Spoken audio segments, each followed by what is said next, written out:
Hey everybody, it's your girl, what's up, back again. Um, so what I just want to do really quickly is just kind of introduce what I'm going to be doing with you online. Shrink myself up because I'm taking a lot of space here, and just make sure you're doing all right, and um, just kind of get you settled into what we're going to be doing for the next week.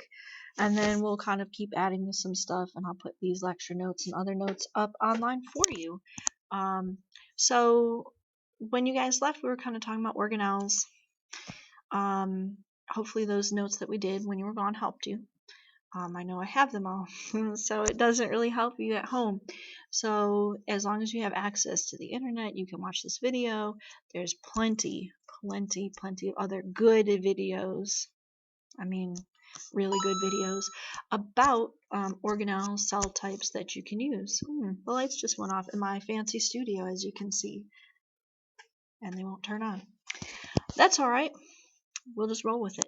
So let's just take a look really quickly about plant and animal cells. We'll go and run through the different organelles, and then you should be all set when it comes time to do the work that I'm going to post later. So what's different between plant and animal cells? Plant cells are squarey shaped. They, as you remember from looking at the onion cell, they're not round like our cells. They have sort of like a square shape, and that's because of the cell wall.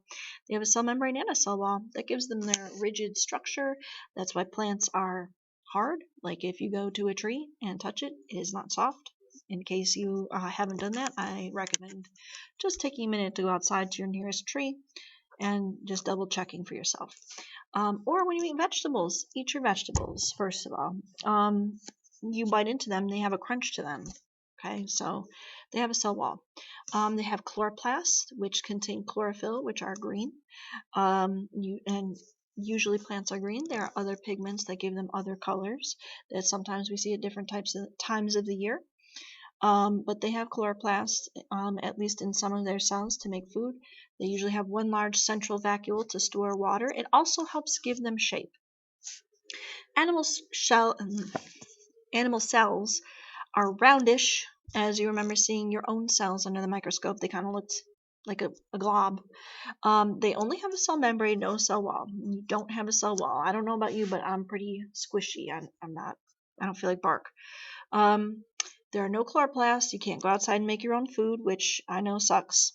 I wish we could. Look, do you guys like my gaming headset?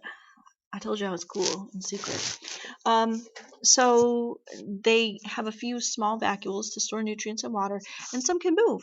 Some protists, which are free-living creatures, like you might have seen under the microscope when we looked at the pond water, or if you're a male and have sperm cells, they can move. So that's the main difference between plant and animal cells. So here's kind of a visual difference. We went through prokaryotic cells, those are bacteria, animal cells, plant cells. Here's another cute, I think this is from the Amoeba Sisters, visual representation of plant cells and animal cells. So you can kind of get an idea. I sent home, or you'll be able to see some other things. You can look up pictures online. There's tons and tons and tons of pictures, and we saw it under the microscope.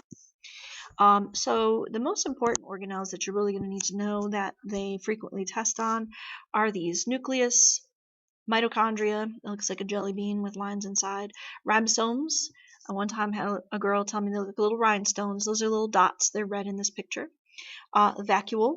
So the little kind of blobs here, it's kind of hard to see and visualize in this one, could be like little vacuoles. I'll show you one in a plant cell. Chloroplast, not in the cell because it is an animal cell and they don't have chloroplast. Cell membrane, that's the outer layer of the cell. Cell wall, also not in here because this is an animal cell. And the cytoplasm, which is the liquid inside the cell, which there's actually not a ton of. There's a lot of stuff going on inside the cell. It's very busy. Other organelles that you'll see and that are important but aren't usually as tested much is the ER. That's the nucleus's BFF that surrounds it, the blue one. That's used in transport. The Golgi, which is a fun word, that's like the mailman of the cell. It's used for packaging and processing different proteins and other things that are produced in the cell. The nucleolus, That's the nucleus's other BFF. It's inside the nucleus. It produces ribosomes.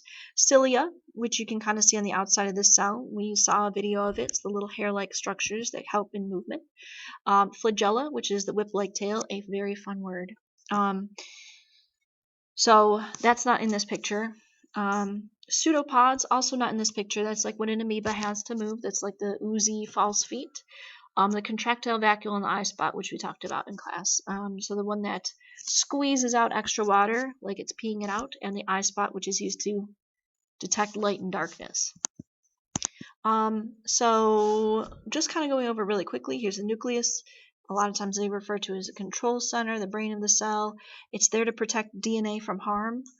DNA is very important. If you didn't gather that yet, it's very, very important, and we don't want it to be damaged by ultraviolet rays or anything. So the nucleus is a nice little protective safe. It's like keeping the Krabby Patty formula safe. The DNA is the Krabby Patty formula, and then the nucleus is like the safe in Mr. Krabs' office. And then you have to say, ravioli, ravioli, give me the formula. And then you still won't get the DNA because it's in the nucleus. So very important. There it is, right there, the pink one with the blue inside. Mitochondria, like I said, that's these. They look like the jelly beans with lines inside. They are the powerhouse of the cell. You are not legally allowed to leave high school until you know that mitochondria is the powerhouse of the cell. It produces energy, ATP. So here we can see a vacuole. Get out of there, Miss F. I'll just hang out right over here. Hold on, now you can see me a little bit bigger. Wow.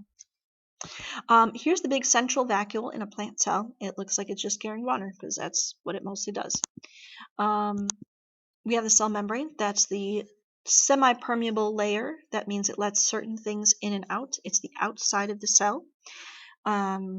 It's also sometimes referred to as the plasma membrane. It's actually really cool, and there's a lot of stuff going on. It's not just like, a line. There are ribosomes. They make protein. They're the pink ones. The ER transports things. It's also involved in processing and producing proteins and lipids. Why proteins? I thought that was ribosome. Look, on the rough ER, there's lots of ribosomes dotting along it. So that's where some proteins are made and processed and transported.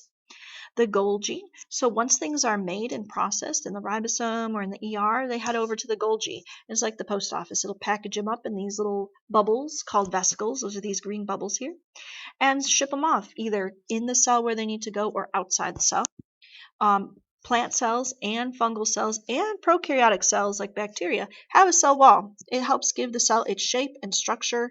We don't have one, okay? We just don't have one.